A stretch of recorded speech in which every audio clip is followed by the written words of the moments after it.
Assalamualaikum warahmatullahi wabarakatuh, media.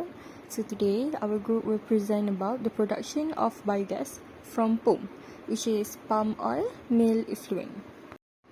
First of all, I'm going to introduce my team. The first one is Naima Nuraini binti Mus Farzan.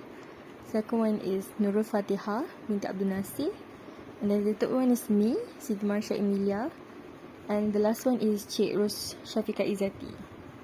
Modern epoch, palm oil has been the essential product and it is a very high worldwide demand compared to another oil. According to the data from 2015 to 2023, the worldwide demand has been increased significantly and Malaysia become one of the palm oil supplier mainly for United Arab Emirates, Saudi Arabia, Japan, Bangladesh, Egypt and Turkey. Palm oil is widely used in several fields such as food industry, cosmetics and detergent production, and some has been used for biofuel.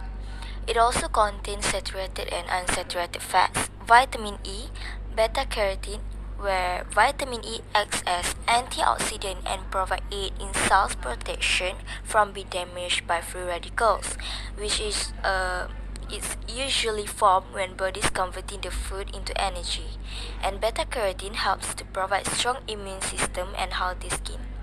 Plus, it also will bring significant benefits to its human as it can help to aid malaria, high blood pressure, high cholesterol and cyanide poisoning. On the contrary, production of palm oil will produce a lot of byproduct which is account to 80% of the production.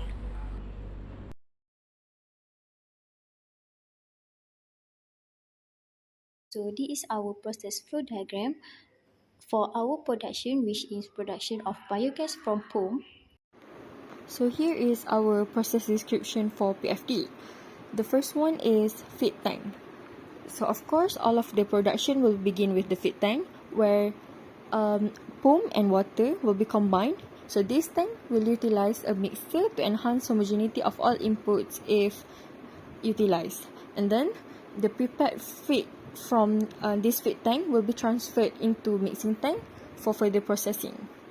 The second part is mixing tank. So this tank will receive the feed mixture from the feed tank. Okay, and then the outfit with strong mixer will ensure the feed is well blended and then ready for fermentation. So the slurry feed pump subsequently sends the well mixed feed to the digester tank. So this phase is actually critical for maintaining the homogeneity in the feed and for optimization of the fermentation process. Okay, and then the sample point in the mixing tank will be monitors and controls by the slurry quality to comply with the slurry's quality before it reach the digester. Anaerobic digestion process happen in digester tank. Digester will eat waste product and turn them into energy and fertilizer. They avoid greenhouse gas emissions from decaying organic matter and instead generate renewable electricity, heat buildings, or fuel transport. In this process, it involves organic substances such as POME. There are 4 successive stages, which is hydrolysis, acidogenesis, acetogenesis, and methanogenesis. Hydrolysis is the first step in the conversion of organic material to biogas. In this stage, certain bacteria break down organic polymers like carbohydrates into simple sugar so that the next group of bacteria can further process the material. Acetogenesis is the second step in the conversion of organic material to biogas. In this stage, certain bacteria called acetogenic bacteria convert the simple sugars and amino acid into carbon dioxide, hydrogen, ammonia, and organic acid. Acetogenesis is the third step in the conversion of organic materials to biogas. In this stage, certain bacteria called acetogenic bacteria convert the organic acid into acetic acid, carbon dioxide, and hydrogen. The last one is methanogenesis, which is the final step in the conversion of organic material to biogas.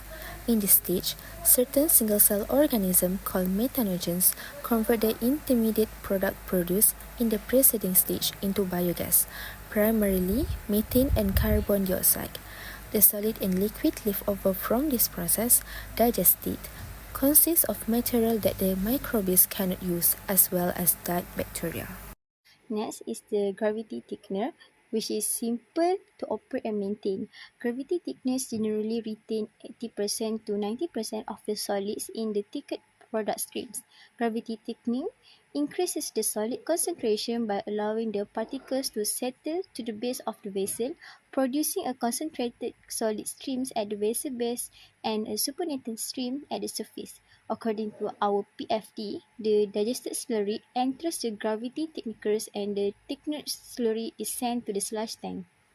Next, the process will be continued with the biogas tank, consists of external membrane, which is the rubber membrane, where its function is to form a visible round contour of the tank, internal membranes and bottom membranes to enclose the actual gas space. There are also blowers in the between inner and outer membrane to provide an efficient air regulation in gas input and output. Next is compressor.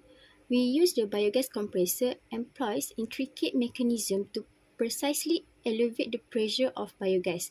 The compressor receives raw biogas from the biogas tank and then it will compress the gas to a higher pressure. By compressing the gas, its volume will decrease and then the compressed biogas is supplied to an electrical generator, which is the final stage of the production of biogas from pump. The conversion of biogas to electric power by a generator set is much more practical, so that the generator will convert the chemical energy in the biogas into electrical energy to the industry. And finally is slush tank, which is the thickened slurry from the gravity thickener is routed to a slush tank where it's filter processes and transformed into fertilizer. The slush feed pump adds the transmission of the thickened slurry and then the sludge is contain nitrogen, phosphorus and potassium.